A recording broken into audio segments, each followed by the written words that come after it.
Hello and welcome to the CBB Super Show, brought to you by the FTN Network. I'm your host, Walter Waddell, aka Dub Deuces 85, out here grinding some college basketball. We had a very profitable day. It was a wild one. It started off kind of weird, but we got there.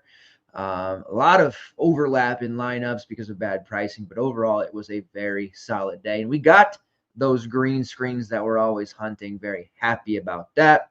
We're getting right back to it. Can't pat ourselves on the back too long. We have an 8-game slate for the main on DraftKings that we're going to be talking about here tonight. There's also the 5-game night slate. Not going to be covering that one here, but there will be a projection / notes context-wise for that slate. The primary is going to be the main here. Close to that Mania seat tonight. Boy, I tell you what, we were very close to that Mania seat, but lots of opportunities still to go. Mania qualifier number 7 at the $250 level is on this slate here. So if you have a ticket or you're feeling yourself in your lineup, good opportunity to get yourself a seat. If you are new to the show, hi. Thank you for joining us. We do cover college basketball here from a DFS and betting perspective. I'm going to go game by game, talking about any of my favorite plays, any relevant efficiency stats, betting opportunities, prize picks, underdog, any of those things. Please, if you're a veteran as well, do your thing. Need you to hit that like button if you're watching on YouTube, or if you're over on the Twitter machine itself. Likes and retweets, comments, questions and concerns, all of those interactions add up in an algorithm-like world of social media, and you can help me a great deal by doing that to get our show more views. FTN is crushing in all sports. FTNfantasy.com. We have a ton going on right now. The NFL playoffs. Great coverage there. We have projections, an optimizer, and plenty of articles, data, research, and an amazing Discord that gives you all of the relevant news as it happens and how to process that news into your lineups and in betting opportunities. MLB, Dynasty, season long, and DFS stuff. We have a great MLB team. They're going to be doing their thing. There's already the preseason drafting stuff going on there. NHL is in it. NBA is in it. And of course, we are in what we would call our version of the dog days of the season, like in the midsummer for MLB. We are a few weeks into conference play now, starting to get plenty of data points there, finding out who are the non-con heroes, Seamus Lukosius, and who is the real deal at this point, and players that we can start to rely on here. Man, that Iowa-Nebraska game, that was sick.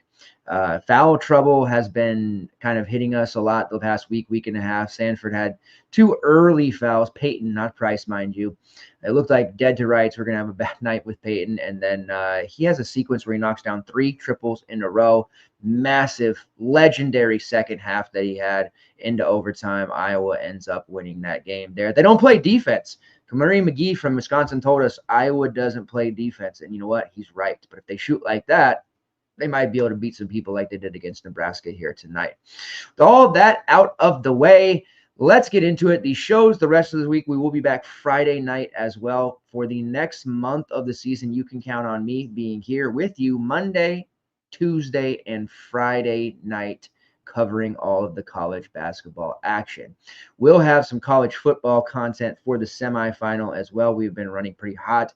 We'll be on Sirius XM. Erroneously said yesterday that it was going to be today. It's actually Wednesday morning, 11:15 a.m. PST on the Sirius XM Fantasy channel. We'll be talking in depth about both semifinal matchups, my best bets, any key players, some player props as well, and who I think is going to win the title. Notre Dame. So we'll get into that as well throughout tomorrow and into the rest of this week. There will be an article and a breakdown, a betting preview. That's free content. It's free content. How can you ignore that? How could you not love it? Let's get into this 8-game slate here right now. First game we're going to talk about UConn versus Villanova. The Huskies of Connecticut. They're 1-point favorites against Villanova. I've been betting against Villanova a lot this season, and it was hugely profitable. We got a nice little boost to the old bankroll just taking any time that Villanova was favored and taking the other side. That didn't work out so well. DePaul +8 the other night that I was really high on. DePaul lost 100-56. Yikes. That was a rough one. Chris Holtman's doing a fantastic job with DePaul. They're winning more games than before, but that was a brutal game to watch there for DePaul. Villanova suddenly won 2 in a row, and they've only lost once since November 27th. So as bad as they started under Kyle Neptune this season, they've suddenly recovered and are now 10-5 and in a position at home against Connecticut to possibly beat a shorthanded Huskies team, the defending world champions, back-to-back, shorthanded and maybe possibly losing here. So now I'm not so gung-ho about betting the UConn -1 like I would normally feel, but I'm certainly not betting Villanova either. This is a no-bet spot, total of 147. I do think the over is in play here. So that would be my lean. We'll get some props in on this one as well. UConn has some injuries that we need to talk about. Liam McNeely is out. High ankle sprain, so we're probably going to see him out at least until the end of this month, possibly sooner. I mentioned last night all these super cortisone-like concoctions that they're coming up with to get these kids back on the court sooner, but he will not be playing in this game. It would be a real shock. If he's announced to be playing in this one, they got to do an investigation or something. The starting lineup for UConn last game against DePaul without Liam McNeely, or sorry, not DePaul. Let me get into the right screen here. Against Providence, that was on Sunday, 87-84. The starting lineup: Alex Caravan, Hassan Diarra, Solo Ball, Samson Johnson, and then they did start Jaden Ross. Jaden Ross, the sophomore, part of that, super freshman class from last year. He only played 11 minutes. He did put up the trillion, no stats, had a couple of fouls, missed his only shot, which was a 3, actually 2 shots. One was a 3, one was a 2. If he starts again, certainly don't hate the idea of going back to him. He is min price at $3K, but it's very, very scary option. I think it would be better off bringing him off the bench and letting him kind of, warm up to things and play in a less stressful situation. Playing with the starters, he's clearly not going to get up any shots. And he's just was very lost out there against Providence. The Friars had some size in the front court, and Jaden he was not ready to play. So I'm not rushing out there to play him at $3K by any means.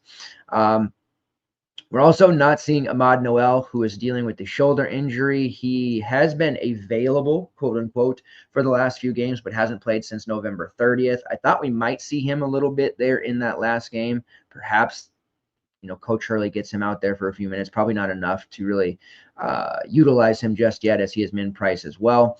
That leaves us with Aiden Mahaney at 3-4, who did play 20 minutes against Providence. It was the most minutes he played since mid-November, and he played fairly decent, knocked down 4 of 5 shots, 2 3-pointers, 15 points. No other county stats, but he did put up 15.5 at near min price, over 3x.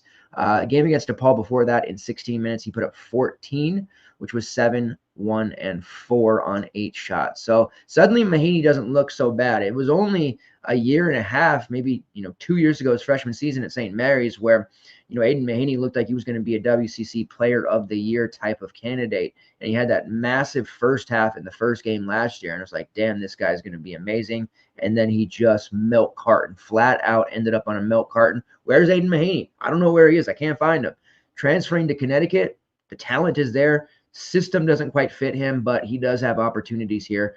UConn needs another scorer here while Liam McNeely is on the shelf, and the sophomores like Jalen Stewart, who we love, local kid, Ahmad Noel, Jaden Ross, still developing to a bit. Solo Ball is off and running. He's fine, but they need another guy to step up.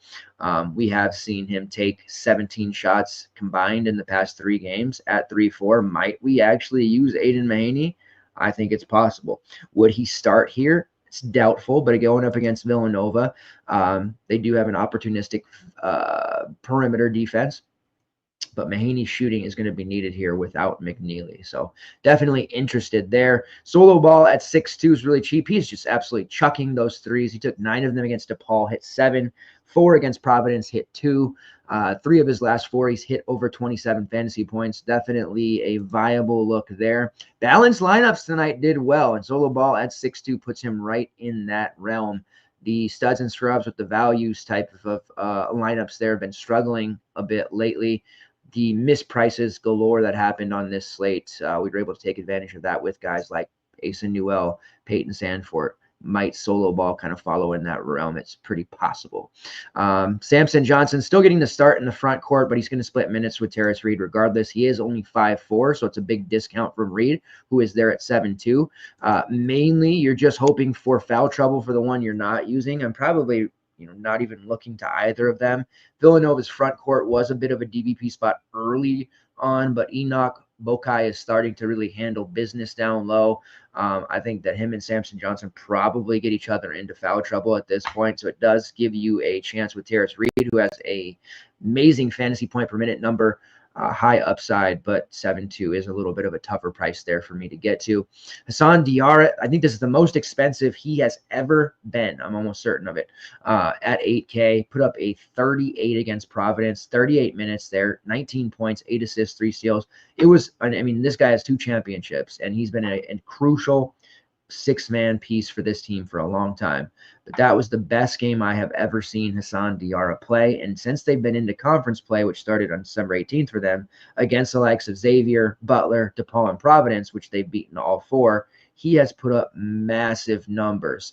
12 points, 11 assists against Xavier, 12 points, 7 assists, 3 steals against Butler, 7 points, 9 assists against DePaul, 19 points, 8 assists, 3 steals against Providence. He continues to produce 3 of his last 4 over 30 fantasy points. Hassan Diarra, did you ever think you would be considering him at this 8K price? It is a big sticker shock, but the results, the production, it's all been there for Hassan Diarra.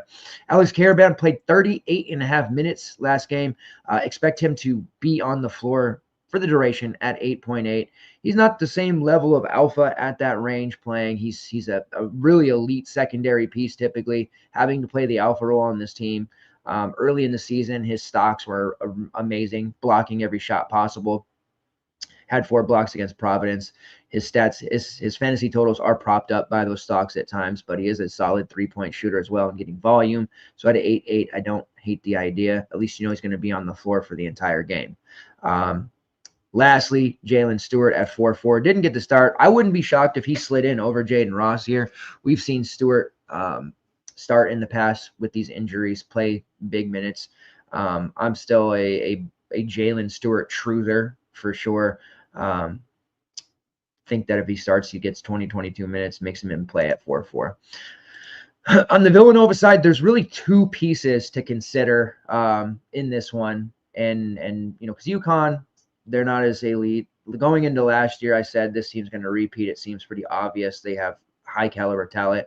I felt that way the entire year. I don't feel that way about this iteration of UConn, but it doesn't mean they're terrible or something. They're still winning games. They're still elite on the defensive end. And I don't know that a lot of Villanova guys are going to be able to hit value necessary to be on the optimal here. But there are 2 players who are capable of doing that. One being Eric Dixon, who has amazing usage rate, shot rate, everything about him has been fantastic. He has really separated himself as one of the top players offensively in the Big East Conference, priced at 9.8. Anytime you can get him under 10K, he has to be in consideration. He is one of those players like a Brooks Barnhizer, like a Cam Jones, who can break out in the first half and typically make value in the second half. Now, I said last night, Brooks Barnhizer had his first real bad game of the season. He had a rough first half against Purdue, and he wasn't able to fix it. But Cam Jones, he's always able to do it. Tonight, Cam Jones had a rough first half. He wasn't able to fix it. Of course, Chase Ross had not 27 real points in the most ridiculous game you'll see from Chase Ross. But maybe this is a kiss of death a little bit for Eric Dixon, who typically doesn't brick out in the second half. Might he get held in check by UConn here, a la Brooks Barnheiser, a la Cam Jones? Certainly possible. I like Wooga Poplar a lot. It's an expensive price at 7-4. Ended up swapping off of Poplar against DePaul. He did kind of come back down in the second half because of the blowouts. He only played 25 minutes. But in the first half, it looked like he was going to put up a 50. 3 straight games over 30 fantasy points. 19-10 against Creighton, 18-15 against Butler, 17-3-2 with 3 steals against DePaul. Luka Poplar has really stepped up. He's the second, the Robin to Eric Dixon's Batman. We saw Luka at Miami throughout the course of his Miami career step up and be an alpha when there were injuries. Miami suffered a lot of those throughout the last couple of seasons.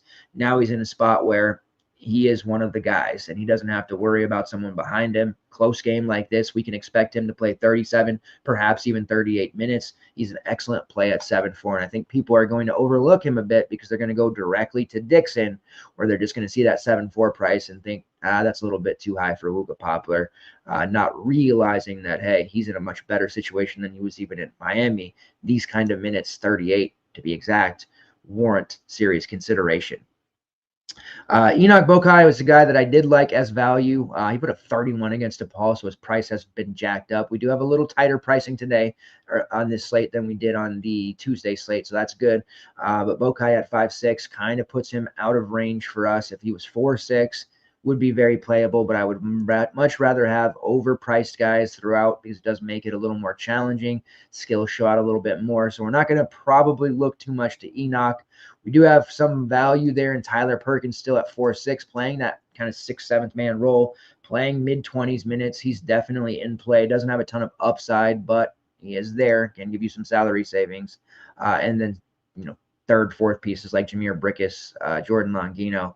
Not really that excited about either of them myself, but Wooga Poplar, I am on the Wooga train here in this one.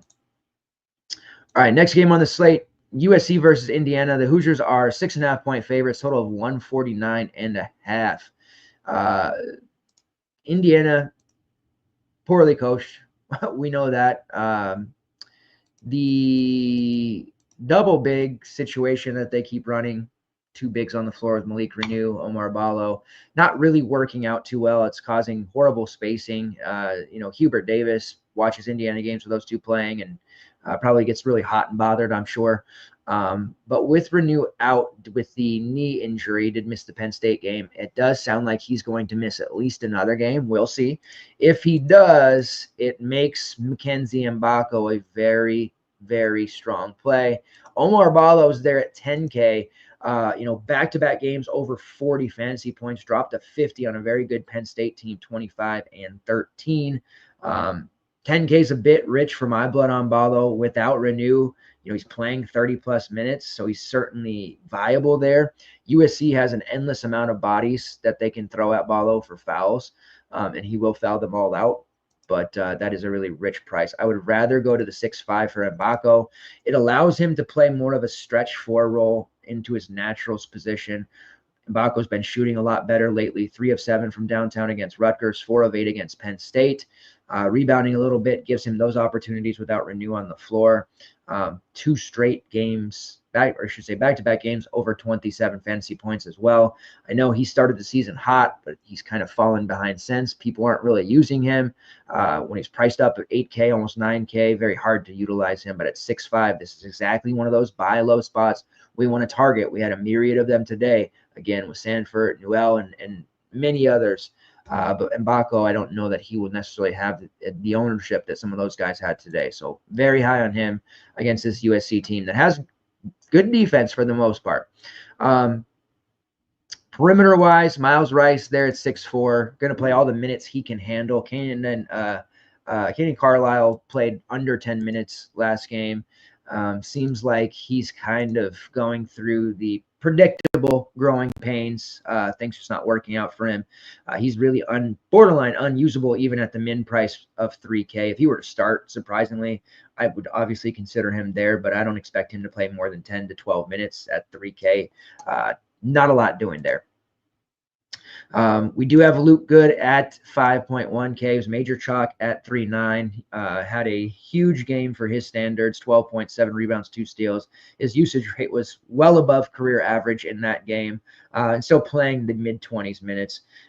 Without Renew, there's opportunities there. Obviously, his rebounding numbers have been solid. He's no longer super cheap at 5.1, but he does fill a forward slot. If you do want to utilize him, don't mind it. He's kind of has the green light to fire threes.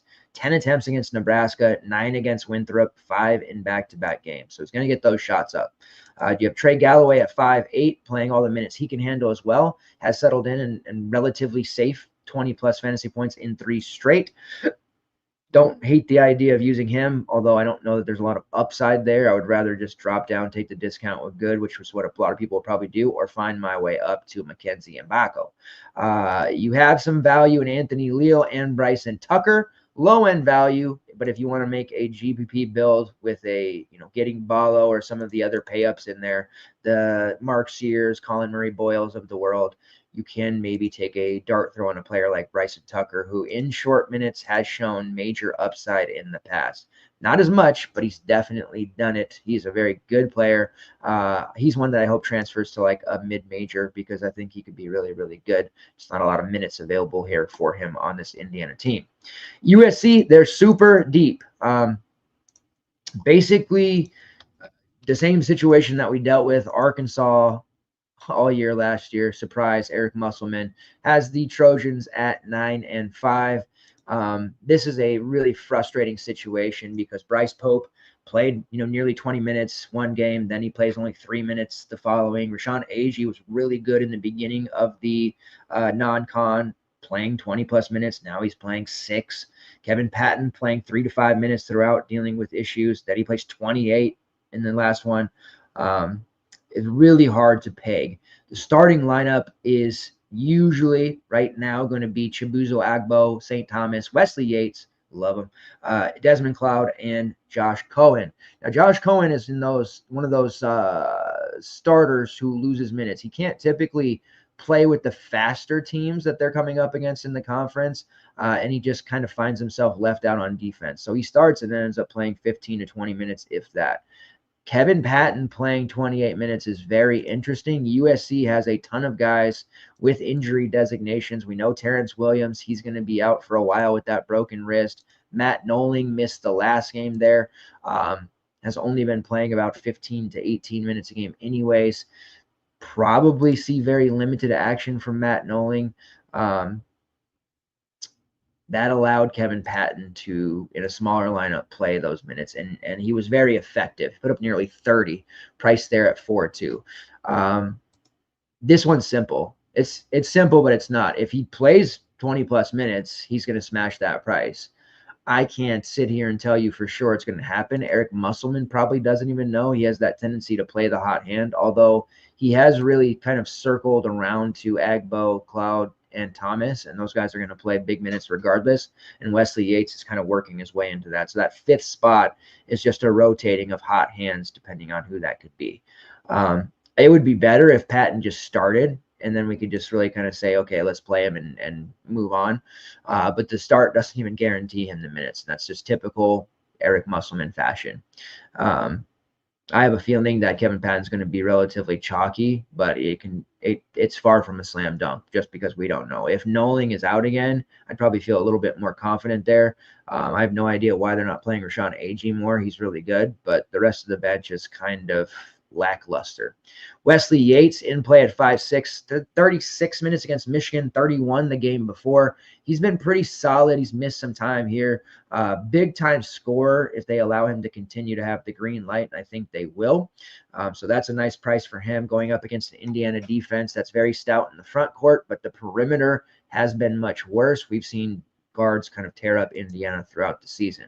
So I like Yates and his athleticism there.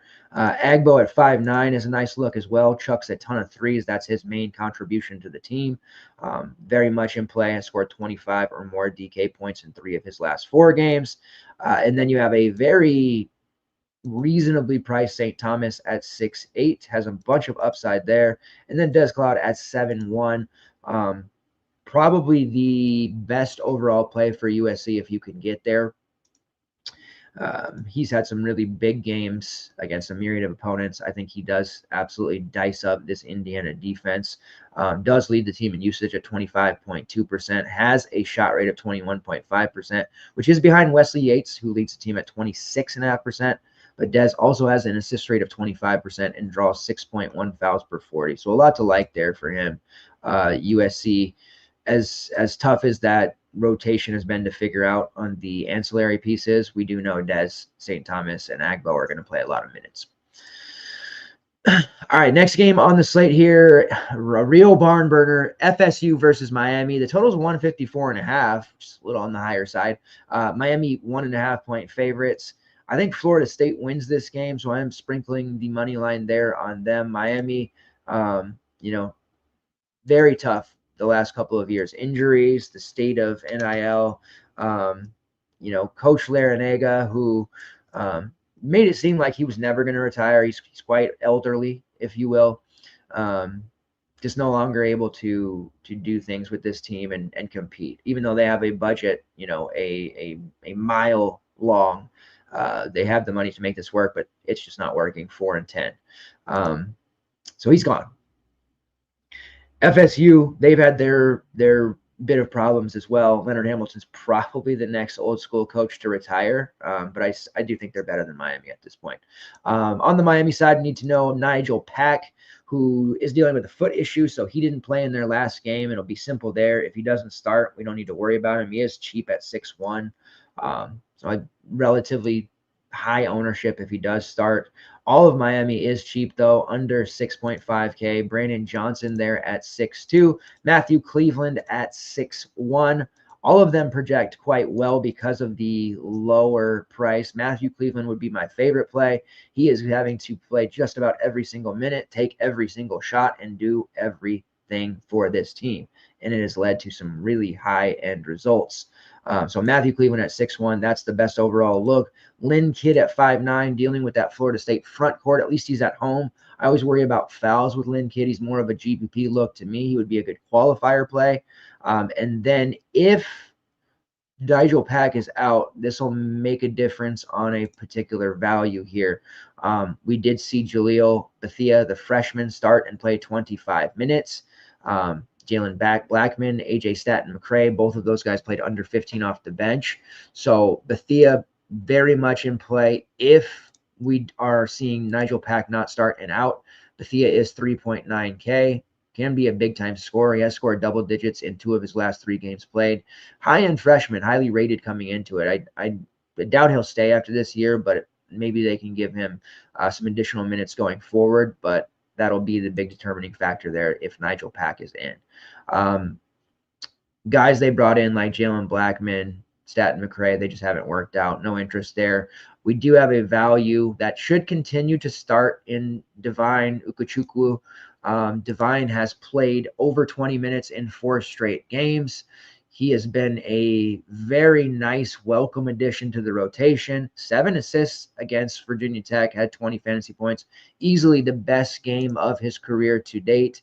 Divine is just a freshman. Ball handler, can do a lot of different things.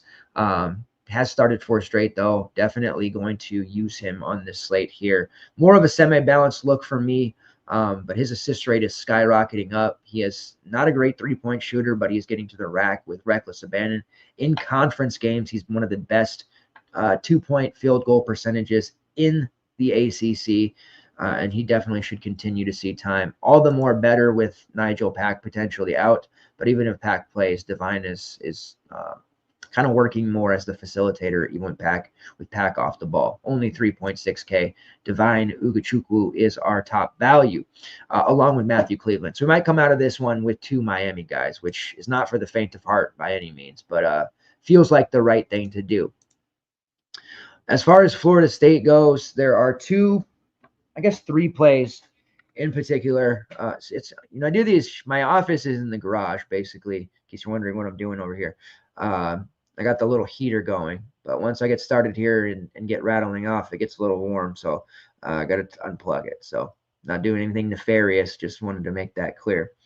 All right, Jameer Watkins is your top overall play for Florida State, 9K. He's pretty safe there. Miami matchup is great. if you can get there to Jameer, it makes a ton of sense. Overall, he has kind of just been a forgotten play after the first month of the season where he was really chalky. Florida State hasn't been on the slate a lot, though, so it'll be interesting to see just how much ownership he has. Florida State playing with the top 80 in tempo. They like to push the pace. Jameer Watkins really a focal point of this offense. 31.8% usage rate, which is top 25 in the country. 28.6% shot rate. Also has a block percent over 3.5. And he's drawing 8.9 fouls per 40, which is the number one fouls drawn rate in the country. That is why I'm extremely worried about Lynn Kidd on the other side. And the same thing with Malik Ewan, who has really broken out this year. He draws over 4.5 fouls per 40 as well. Speaking of Malik Ewan, he's priced at 8.3. I'm uncomfortable with the price. He has been really good. I don't think he's a non-con hero coming out of some of the games like against Winthrop and Tulane. I thought he might be a bit of a fraudulent type play, but he's been steady. 27 fantasy points against Syracuse, 26 against Louisville, 38 against NC State. So he continues to produce. He is an elite rebounder, has had some big totals there, but the 8.3 price is very uncomfortable. I worry about fouls with him because he does have a 4.6 fouls called rate on the road. I'm trying to stay away from road front court players with a history of fouls because it's just not been great lately. But he's a GPP look for sure. I'll try to get up to Watkins if I can instead, but Ewan gives us a pretty solid floor forward for the most part. The other option to look at is the freshman Daquan Davis. Had one of the best games of his career to this point against Syracuse. 18 real points, 3 rebounds, 3 steals, put a 30 on the board. It's the second time he's hit nearly 30 in his past 4 games. A little higher price for him at 6.2K. But if you're going with a more balanced approach or you want a semi-mini game stack here, I think Daquan Davis makes a lot of sense. Rates-wise, 20.2% usage rate, and that continues to rise. 3% steal rate, 3% block rate, shooting about 32% from long range. He's only a freshman. A bright, bright future for Daquan Davis here coming up. Secondary options, Chandler Jackson. His price has come up to 5.7. He's not particularly great at that range, but he's going to play a lot of minutes, 30 plus. So you do have that going for you. And then Jerry Dang at 4.6. He's been in and out of the starting lineup. Love the way he plays. A lot of stuff he does doesn't show up in the box score, but if you watch Florida State games, always come away thinking, wow, number 7, he's really active. That's Jerry Dang's number. Then you look to the box score and it's like, man, you know, those players that you look at and be like, wow, how did they score 20? I didn't even notice. Jerry Dang, it seems like he scored 20, but he scored 7. Best way I can describe that one. Really like him, but not much of a fantasy asset just yet. And then we have Justin Thomas at 4.2K. Typically plays about 20 to 25 minutes. In ACC play, those minutes have gone down. He is an aggressive reacher, fouls a lot on the reach. So can't really use him, but he is cheap and he's playing Miami. All right, moving on, we have Notre Dame versus NC State. Total here is 138.5. The Wolfpack are 2-point favorites. I hate to do it to you, Alex. I really do if you're out there. But I think Notre Dame is the right side to bet here. I always love NC State, but this Notre Dame team getting a big boost with Marcus Burnett back. Marcus Burnett is only 7.3K. We're used to him being above 8K and sometimes in the 9K as he was last year. Played 23 minutes off the bench against North Carolina, but 23 real points, 2 assists, 2 steals on his way to 28 fantasy points, took 14 shots. Has been out since November 26 when he got hurt early in the game against Rutgers. I would expect him to jump right into the starting lineup here at this point and play a sizable amount of minutes. Just how many minutes is that? I have him currently projected at 34. I think that, you know, they warmed him along, got him acclimated there with the 23 minutes. But Marcus Burton's got to be in the starting lineup here. This is a competitive game, I believe. They almost beat North Carolina. Just the boost of having Burton in any capacity very nearly beat North Carolina. Took some late game heroics there by the heels to win that one. Overall, Burton should be an extremely popular play. I don't know if he will be. I don't care. At 7.3, I'm playing Marcus Burton. Love my man Tay Davis, but he's going to have to come down in price. Made a bit of an error. We were on Tay Davis against North Carolina. I was leading the charge on that one. DVP versus North Carolina. Matt Cross today. Hello. We just continue to take forwards against them. we're going to continue to do it all season. So I was a little bit worried with Burton back, but I had to take that shot. He did play 38 minutes, took 14 shots, 17 points. He only had 25 fantasy points, which at 7-8 is okay, not great. Clearly lost a little bit of usage to Burton there, but still he's going to be the number 2 on this team. But I need his price to come down a little bit potentially. I don't know how much it'll come down, but if we can get him closer to 7K, I would still feel pretty damn good about using him. But at 7.5 with Burton, I want to see him of a few games with Burton playing 35 minutes or more and see what that does to his shots, because Davis became the de facto alpha once Burton went down. Braden Shrewsbury's price is going to have to come down as well. He's been steady, taking a ton of shots, and will continue to do so. But again, with Burton around, he's going to have to drop back below 6K for us to really consider him. And then Mataloco, who has been the main benefactor without Burton, he's going to take a huge hit. That price is going to have to go very far south before we really can consider him. Killed J.R. Coe. He barely played any minutes. No need to look at him. Julian Roper's probably going to be the one that gets dropped from the starting lineup. He started last game, played 18 minutes, but Burton took right out of his pool. At 3.7K, you might see Roper, and if he does start again, think that's a decent value, but I'm here to tell you it's not. He could still potentially get 12 to 13 and basically get 4X, but I think there's better value for us out there to target. NC State side, Jaden Taylor at 5'3". He continues to be the one that projects really well for the pack, really the most viable option. Very erratic with his play, unfortunately. His shot betrays him more often than I care to admit, but I do like him the best on this team at 5.3K as a starter. Expect him to get 30 minutes, and in a favorable matchup against Notre Dame, we're definitely going to want that exposure to him. Regardless, the fact is Taylor, even if he goes cold, he's still going to get that volume, and at that price, we just have to keep chasing it. So Jaden Taylor is the look there. Marcus Hill priced at 6'1". He has been a pretty nice addition to the team. I think we're going to start to see him assert himself for more as we get deeper into conference play here, but he's been steady, a 4X performer at this 6'1" price. Definitely can look at him there. Ben Middlebrooks had an illness which cost him some time, but he played 26 minutes against Wake Forest. Seems to be over it. The norovirus is no joke, and it's ripping through the various locker rooms in collegiate sports. So we do have to track these illnesses. We saw with Dylan Harper how just out of it he was from his. He lost 9 damn pounds even. Middlebrooks seemed fine. Played 26 minutes against Wake. He didn't do a whole lot statistically speaking, and ended up getting a bunch of foul trouble late.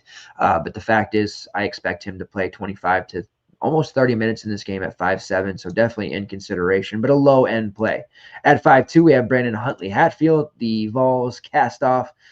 He's not been the, Mo Diarra play that we were hoping he would be. He is very cheap at 5'2", but I'm not certain that he pays it off. This is again, favorable matchup for anybody on the Wolfpack, but I'm just having some trust issues here with BHH. Perhaps more of a GPP look where I'd prefer Taylor in single entry, BHH in the large field situations. Michael O'Connell at 5K.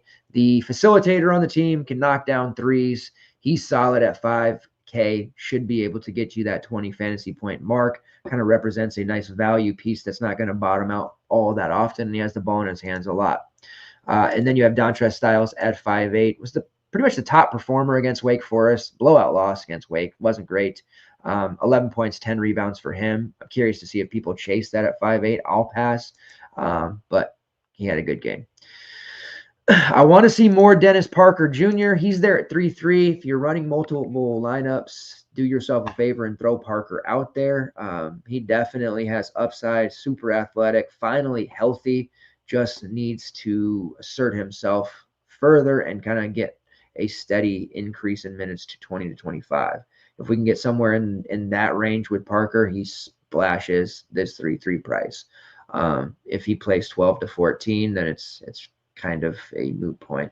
The game against Virginia played 19 minutes, only 2 fantasy points. Virginia is not the same team of yesteryear, but they're still a slower paced team. Their games tend to be ugly, so he gets a reprieve from me on that one, but the Wake Forest game in 14 minutes, he just wasn't aggressive. So at 3-3, definitely an option, but not a main team look. All right, next game on the slate here, Ole Miss versus Arkansas. Total of 148. Arkansas 3.5-point favorite. I got asked earlier, like, hey, what do we think? Tennessee got blown out by Florida. What, damn, what are they fraudulent?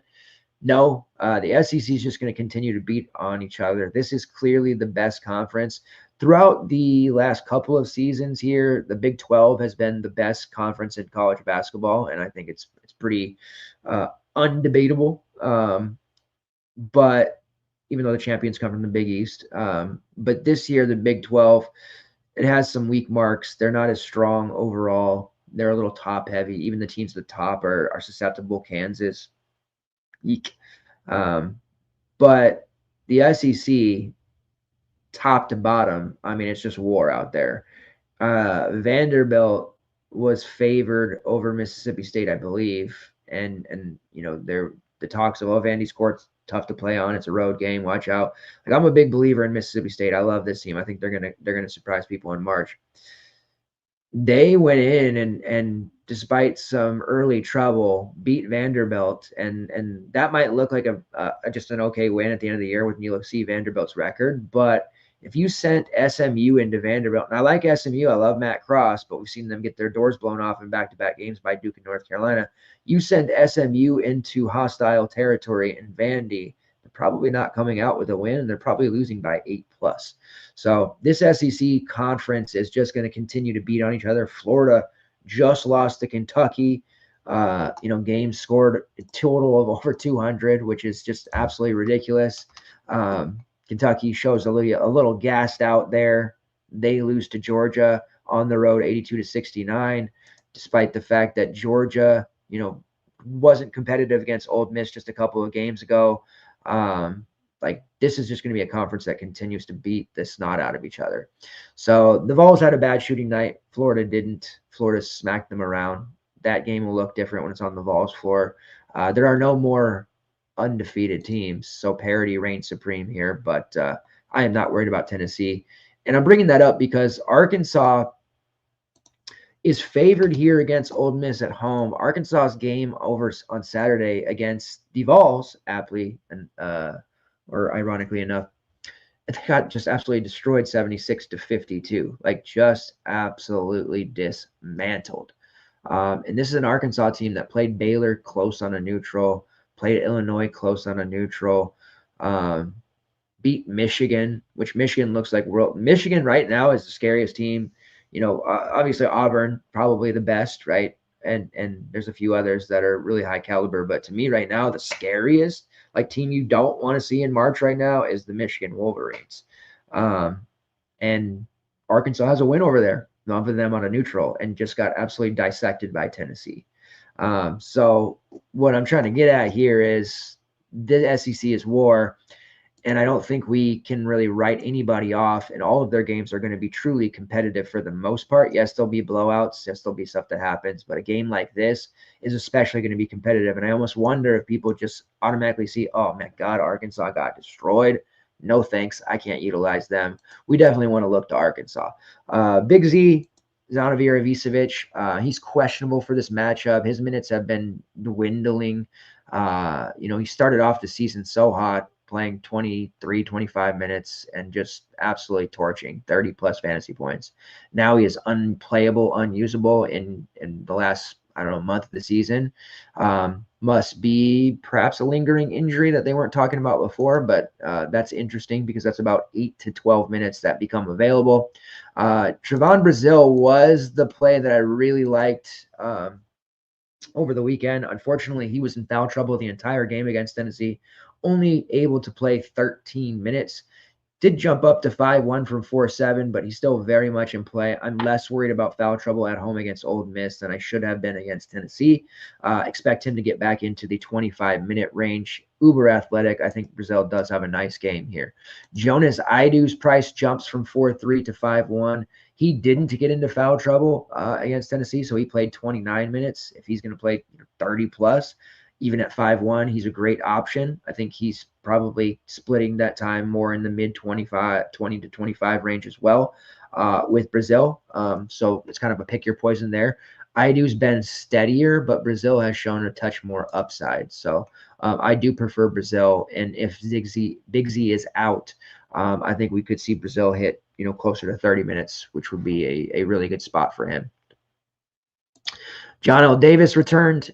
He's priced at 4.6, played 25 minutes against Tennessee. He was awful.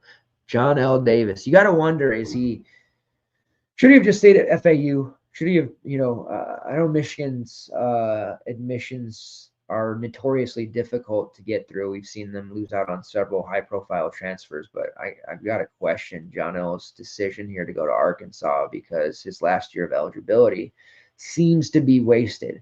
And could you ever picture a time during his FAU career where he's priced at 4.6 where you're just like, man, I don't want to use this guy. I don't think I can use this guy. 0 for 4 against Tennessee. This is a more fantasy-friendly matchup for them, but not by much. But even when he plays 30 minutes, he's just not getting it done. Perhaps if he drops to like 3.5, 3.8, we'll just say, well, shit, we got to play him. If he gives me 5, oh, well, John L. Davis at near min price, I just got to put him in.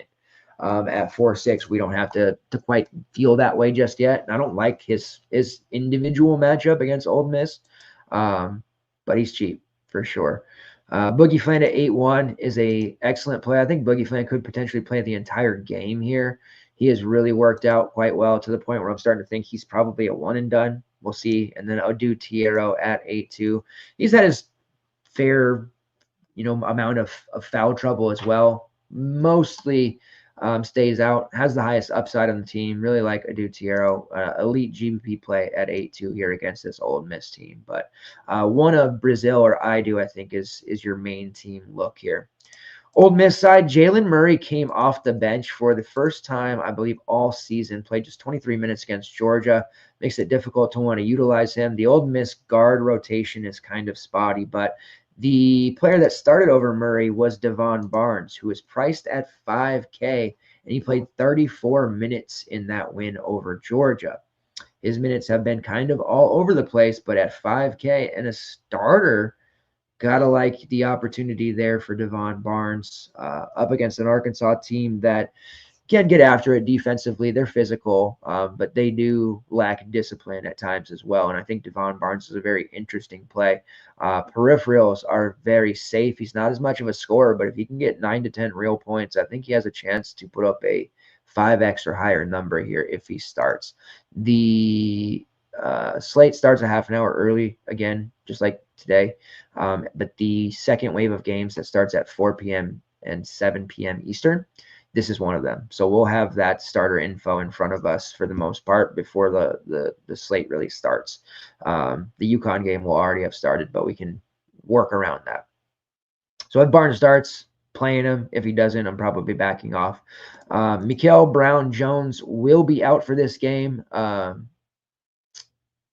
don't think he's plays like 8 minutes, right? So it's not a big deal, but every single minute counts. So expect those to kind of go into the total for Malik Dia, maybe a little bit for Jamean Brakefield. Dia is there at 5.5.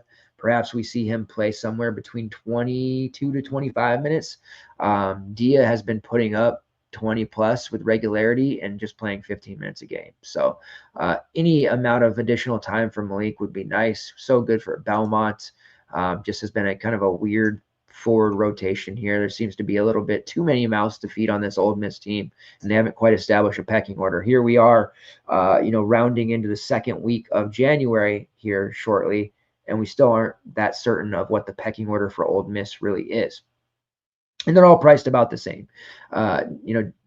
Davis, Dre Davis at 6.5, Murray at 6.4, Matthew Morrell at 6.3, and then jump up to Champadula at 7.8. He has been the primary creator, facilitator, and shot taker when the game is on the line or close. And he's had some really nice games, but I haven't felt inclined to roster him the way I did for Virginia Tech. And a lot of that just has to do with the fact that there is a lot of mouths to feed. So I think Barnes is really the only play that I'm not interested in. Matthew Morrell at 6.3.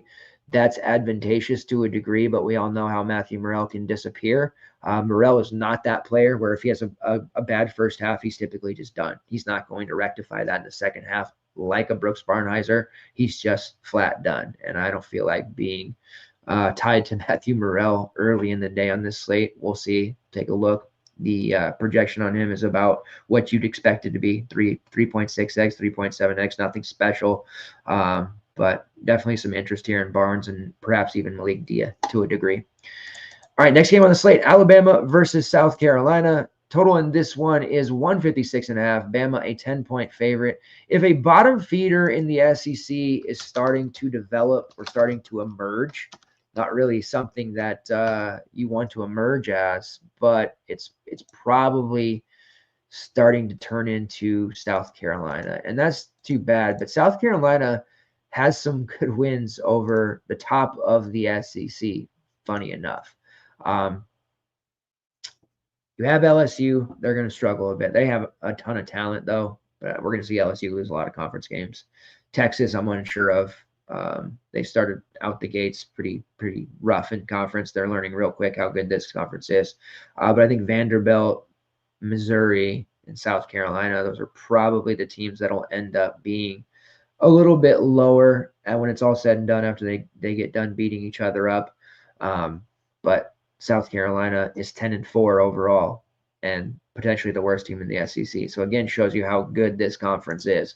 As 10-point dogs, though, against Bama, that's pretty tough. It is a nice boost here. We know how Alabama plays by now, running gun system, lots of rebounding opportunities, lots of possessions. You know all that. I don't need to harp on that.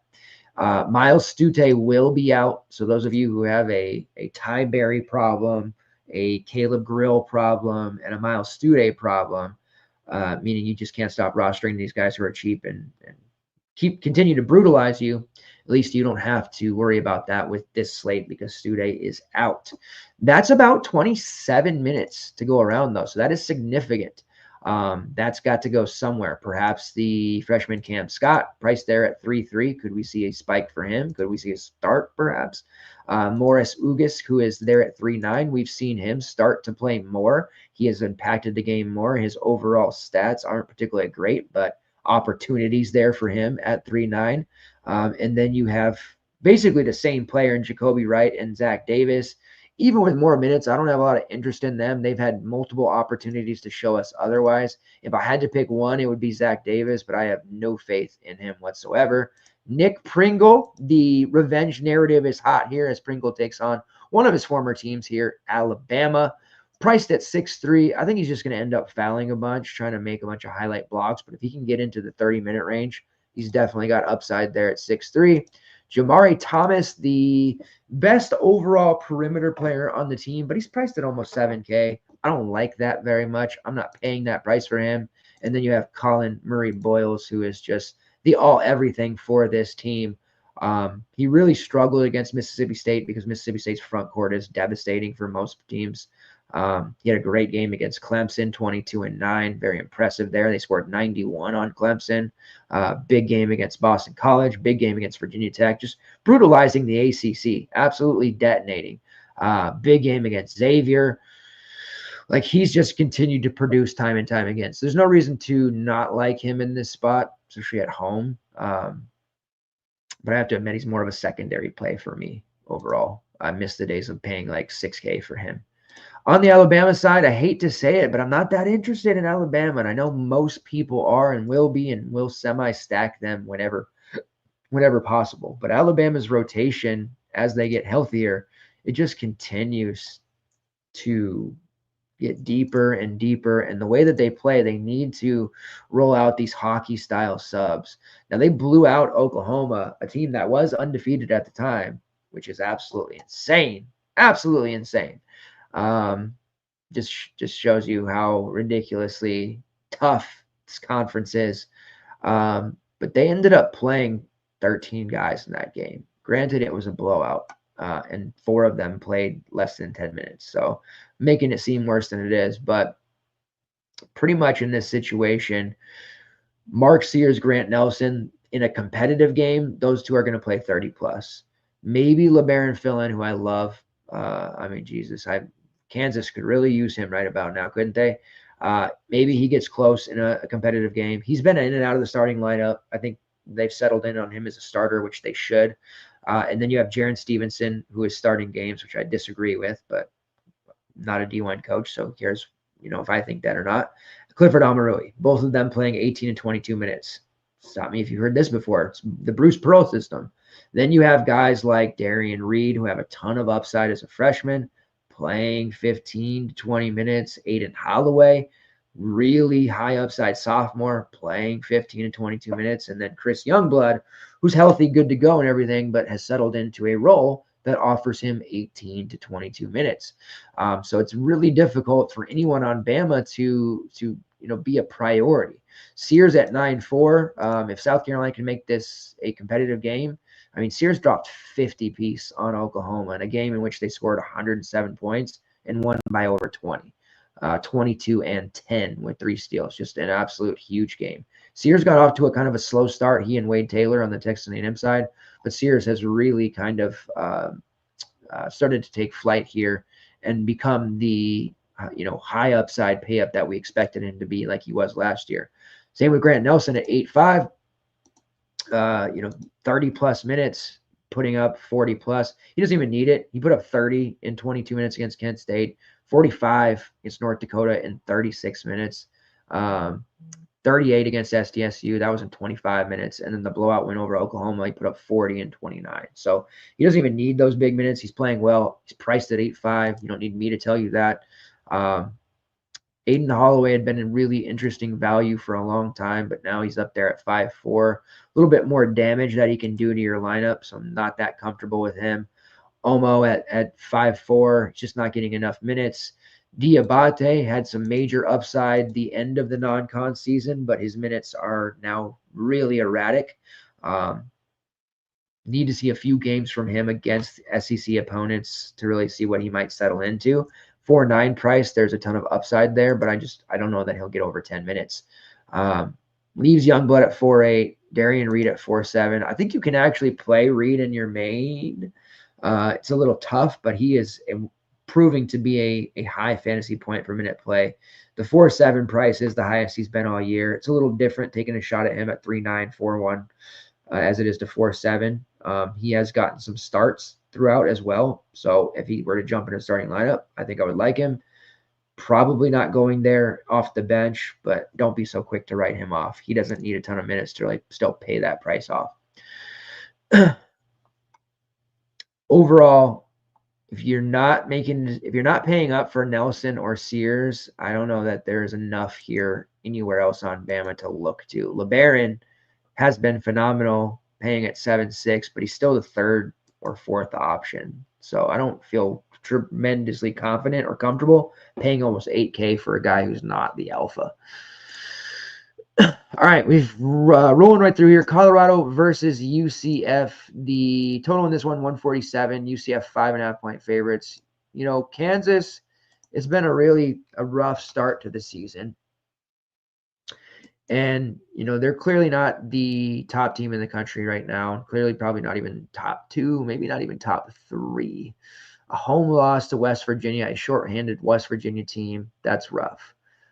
Losing to a Creighton team that was shorthanded, that's rough. Losing to Missouri, who I like Missouri a lot, but they're not as talented as Kansas necessarily.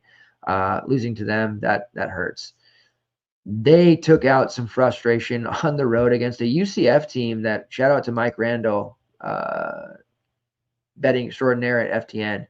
Beginning of the season, he's like, am I crazy for liking UCF? And I was like, yeah, probably. There's talent galore, but, Johnny Dawkins is really just taking this like, hey, I'm hot. My seat's hot. I got to do something. Let's play. Dior Johnson, Mikey Williams, these, Benny Williams, these notoriously difficult to work with kids. And hey, let's see if it works out. And overall, UCF, they've been running. They've been ripping and running. 4-point win on the road against Texas Tech. That was a really impressive win. I thought that they would never beat Texas Tech, that Texas Tech team, although JT Toppin suddenly can't stop fouling. But they lost 99-48 at home against Kansas. That was unreal. Absolutely unreal. Ken Palm has a 75-71. I do think they beat Colorado. I'm not really that high on this Colorado team. But that just shows you how erratic this UCF program is, and it's going to be really hit or miss. So from betting circle standpoint, it's really tough to do anything with this team.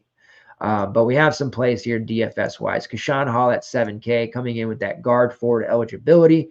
He has really settled in. Yes, he's beating up on the Tulsas, the Tarleton State, the Jacksonvilles, but a 30 against Kansas, granted in the blowout loss, but 12, 6, and 3.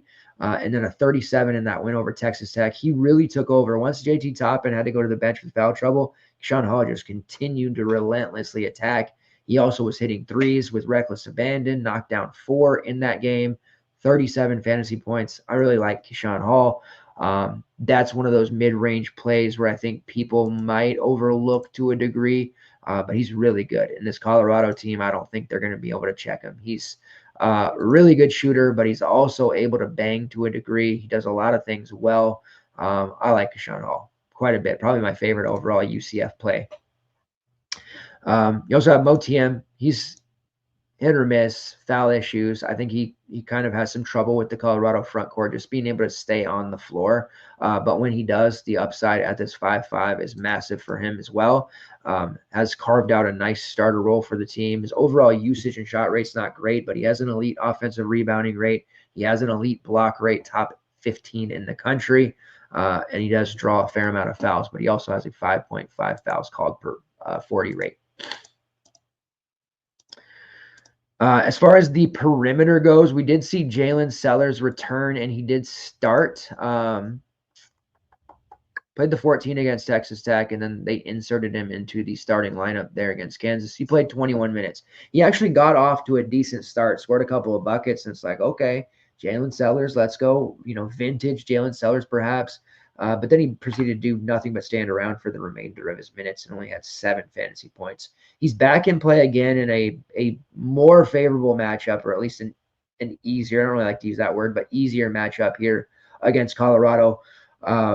Sellers, the main thing about him, we know he can get there. He can get hot. He's very streaky, but he has those games where he'll go long stretches with 0. And his madness. And he did that against Kansas. And I do think he'll have some ownership here, maybe not like 50% or more, but probably settles into 25 to 30% ownership, especially if he starts. And you really know what to expect there. I think he needs more time to get his game legs. I think he needs more time to kind of find his way with this new look UCF roster with all these new pieces. And we're dealing with the back issue. That can flare up at any time. So, yes, he's cheap. Yes, he could potentially be starting, but he's not a slam dunk by any means, at least not in my opinion. We did see some extra minutes in the blowout for guys like Dior Johnson, Mikey Williams. No thanks. They're cheap, but we can't use them right now until we see consistent minutes happening. Debo Coleman at 5'2", typically getting 30-plus minutes, but with Jalen Sellers around, need to see how his actual role is affected there. Didn't look great in the last game, but very few of their players did. And then Jordan Ivy Curry there at 6'8". A very nice GPP look. He struggled in conference play to this point. I dare say might be a little bit of a non-con hero so far. So not using him. Then you have the on paper alpha Darius Johnson at 7'7", who can absolutely detonate it on a slate. He's this player that can put up 50, but then he can also drop a 12, kind of Tamin Lipsy-ish, circa 2022 of Darius Johnson. So GPP only for Darius Johnson. I just can't handle his floor. I'll go Keshawn Hall in Maine, though. Colorado, Trevor, don't call me Carol Baskin, had the most ridiculous game ever against ASU. 23 points, 10 rebounds, 4 steals, a block, 2 assists for 49 points. He's a really interesting player. He's got that YMCA vibe to him. You look at him on the court and you don't think he can do much, but then he's out there, grabbing boards, hitting shots, plays with a level of toughness, but there's no consistency there with Baskin. Paying $7K for him against UCF feels a little bit reckless, but certainly worth a shot. Julian Hammond is the top play for Colorado at 6'6".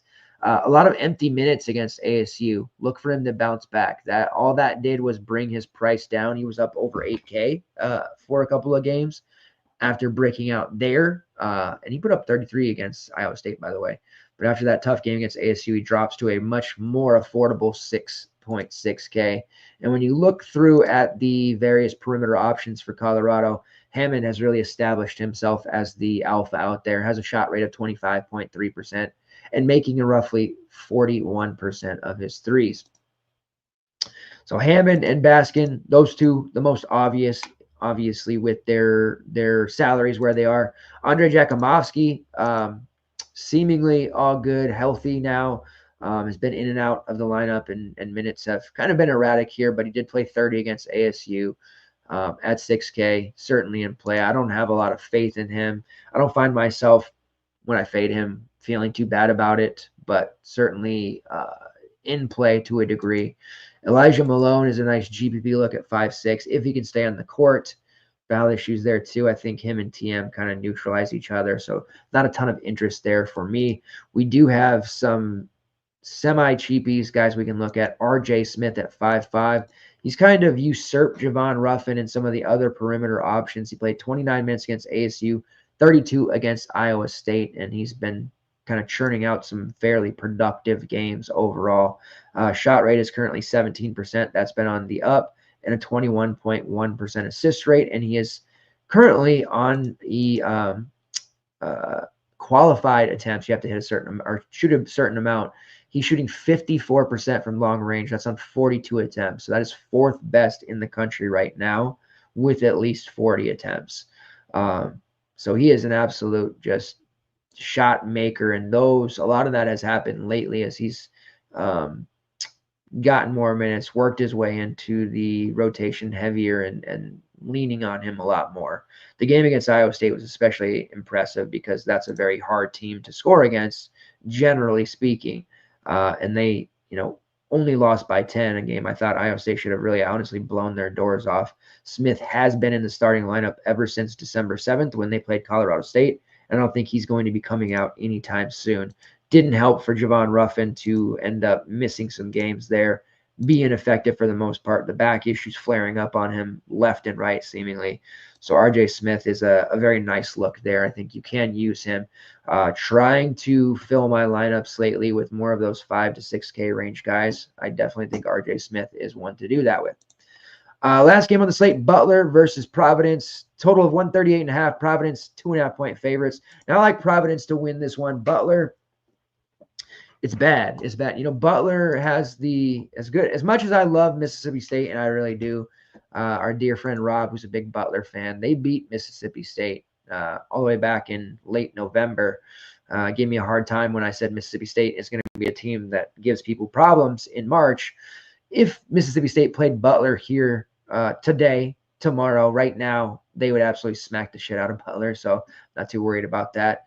7-8. They haven't won since early December. Dire straits here. They're not even getting blown out. Like 9-point loss to Wisconsin, 10-point loss to Marquette, 4-point loss to UConn, 8-point loss to Nova, 8-point loss to St. John's. Like they're in these games, but I don't suspect that even a Providence team that's missing Bryce Hopkins will end up losing to this Butler team. I don't know if you've watched Butler play, but it is brutal. Thad Matta, great legendary coach for the most part, but it's just not working.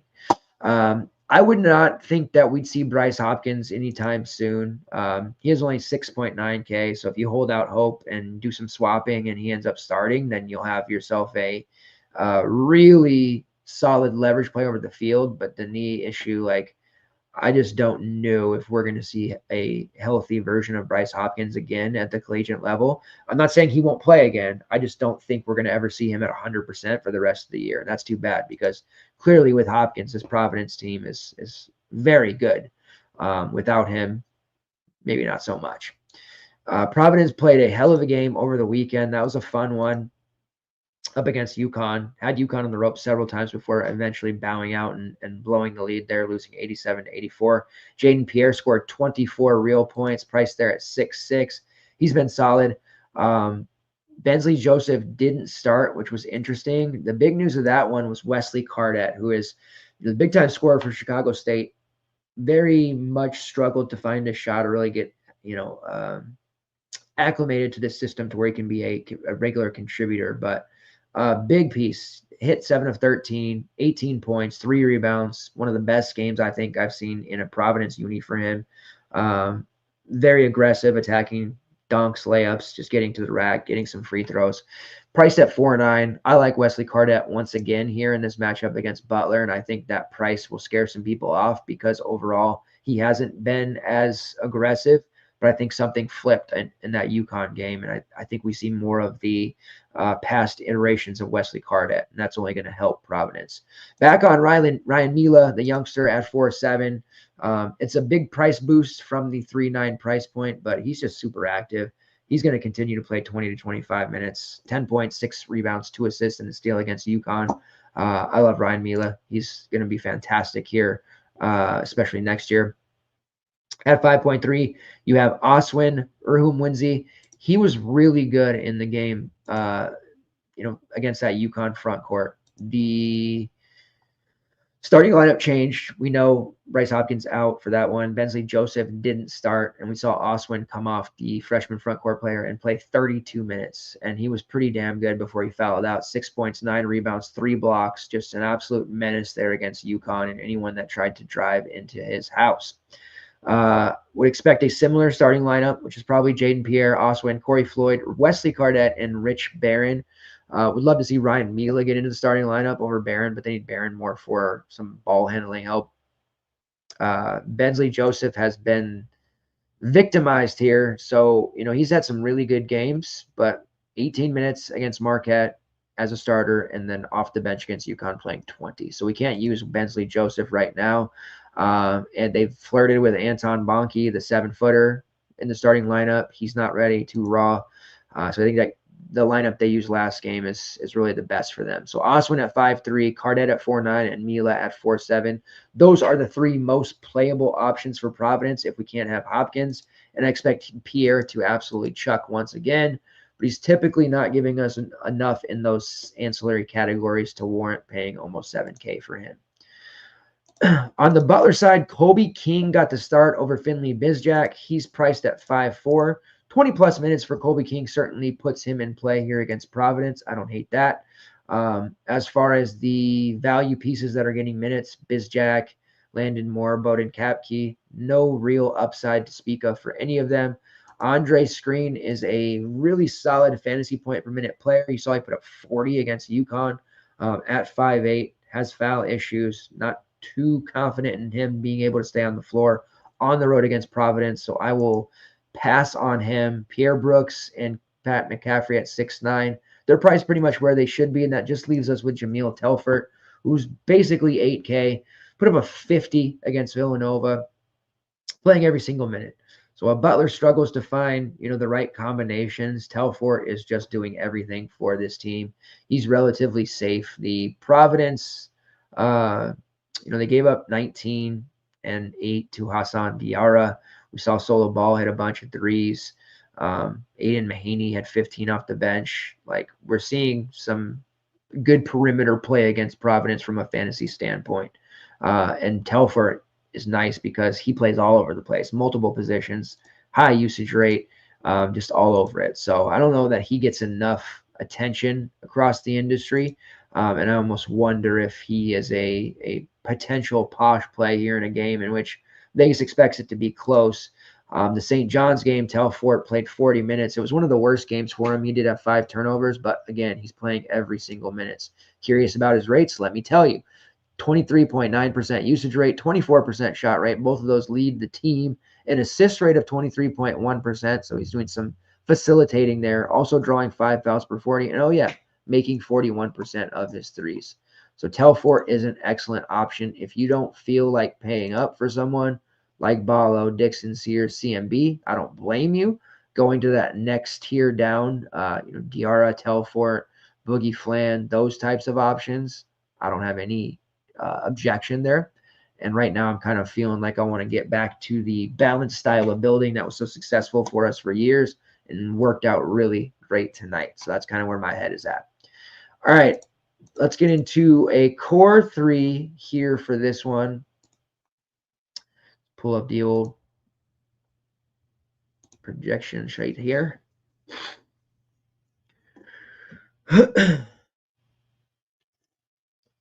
All right, so top value, and this doesn't mean that I'm going to go right to a pay up too if I'm using a guy who's nearly min price, but Divine, Ugochukwu for Miami, starting playing mid 20s minutes. Like we can get him in there, and then we can just load up more 6 and 7K guys if we want, or we can go up and play Ballo if we want. But Divine, Ugochukwu, core play number 1. I do really feel an affinity towards Wooga Poplar here. I was kicking myself for swapping off of him last slate. Think he has a really big game, so we'll go Wooga Poplar as core play number 2 and possibly even a posh play. And then the third core for me is going to be Marcus Burton. Just should be 9K. We're getting a discount here because he's coming back from the injury. He looked fine in the last game. I expect him to start and play 35-plus minutes. Give me that 7-3 price Marcus Burton all day long. Other options that are borderline core, Ryan Mila from Providence, perhaps Oswin, depending on if he starts again. And then kind of figuring out what we want to do there with Kevin Patton of USC. That'll be a big point of contention there. We'll see how the starting lineup shakes out for Miami. And Matthew Cleveland will be in majority of my lineups too. So a little bit of a bonus there for the various options that I'm going to be having in my overall player pool. All right, prize picks. There are a couple that stood out here. Miles Byrd going up against Air Force, where SDSU is massive favorites. Air Force can't play a lick of defense. They give up a ton of fantasy points and stats galore. Miles Byrd had a big game last time out. His total here at prize picks is 13.5. He scored 22 against Boise State, 14 against Utah State, 12 against Cal. And then against Cal Baptist, 19. So he has beaten this number in 3 of his last 4, and I expect him to beat it here in 4 of his last 5. So over 13.5 points for Miles Byrd. That is my top overall prize picks prop of the day. Ethan Taylor, now he's going up against a tough SDSU team. And Air Force, they've got some dudes. They've got some pretty damn good players offensively. SDSU will definitely be able to neutralize them to a degree and probably make their life miserable, but Ethan Taylor is the high usage play on the team. Takes a ton of shots.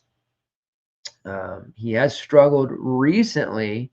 His shot has betrayed him. He's only made 5 threes in his past 4, which is good for most people, but for Taylor, we're talking about a guy who early in the season, 8 of 11, 4 of 10, 5 of 8, 7 of 10, 3 of 6, like big time shot maker. And I don't know if he's gassing out or defenses are really paying extra attention to him, but the prop for him is pretty low at 10.5. He hasn't hit that in any of his last 4 games, but I do like him in this game against SDSU. It's a late night game, Mountain West madness. We don't have the Pac-12 right now, Pac-12 after dark. So we have to rely on the Mountain West after dark, which got pretty crazy on, was it Friday?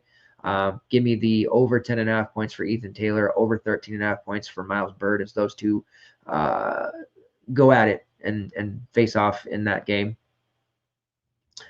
Oklahoma's taking on Texas A&M. Jeremiah Fierce had some foul issues in a bad first half, but he had a monstrous second half in that blowout loss to Alabama. A complete game from Jeremiah Fierce is typically like 25 real points, 8 rebounds, 4 assists, like just massive performances. His prop is 18.5 points. I want to say that I'll probably wait. They don't have fantasy points up yet. I want to see what his fantasy point total is first, but I will be taking an over of either the FPS or the real points on Jeremiah Fierce in this matchup. Rasul Diggins under 14.5 points against Dayton. Dayton got absolutely destroyed by George Washington, which was a bit of a surprise. But typically Dayton is pretty stout overall in a complete team. UMass got some guys, Rasul Diggins being one of their best, but under 14.5 is the play there on Diggins. They will focus in on him. You might look and be like, damn, he scored 33 against St. Joe's. He scored 24, 16. How could you take his under? Well, individually, the perimeter defenders for Dayton are pretty stout. I think they'll give Diggins a hard time. So taking that under 14.5 for him. Mackenzie Mbako, going to look at PRA here without Malik Renew. I have a lot of interest in Mackenzie. I'm going to find a way to get him into my lineup, I think, without too many mistakes. His PRA is 21.5. Definitely a solid number there, and his point total at 15.5. I think I'm going to take the over 15.5 real points for Mackenzie Mack. He is going to have a big game. I feel pretty strongly about that. I don't know that he's going to get any of the rostership that he probably should. And then one more, Corey McKeithen for LaSalle, over 15.5 points, taking on Loyola Chicago. That is a team that has been pretty hit or miss. They've given up a ton of points. We saw them in the Diamond Head where they got gassed out. McKeithen is a big-time scorer for them. Look for him to put up a big number, over 15.5 points. All right, best bets. See if we can do better. Tulane was a miss. They lost by 12. I was very confident that plus 8.5 was going to get there. We did win the Texas Tech spread. I don't know. I didn't feel like they should be an underdog there, even on the road against BYU. They won that game pretty comfortably to a degree without JT Toppin. He played 18 minutes of foul trouble basketball again. Had JT Toppin played 30-plus minutes, I think Tech wins by 15-plus. That's how good they are. That Red Raiders team, I'm a true believer in. Virginia Tech plus 8.5. We're going back to the well with a road team that's a slightly bigger dog. Taking off Stanford. Virginia Tech, not very good. Stanford, also not very good. But and I don't know that Virginia Tech has the ability to slow down Maxime Reynaud, but they do have height and they do have fouls to give for those guys. So they can beat him up, bang him up around a little bit, send him to the foul line perhaps. But I do like Virginia Tech to at least cover this plus 8.5. So we'll go there. Virginia 4.5-point dogs against Cal. This game's taking place at 8 p.m. on the West Coast, 11 p.m. for the Virginia body clock.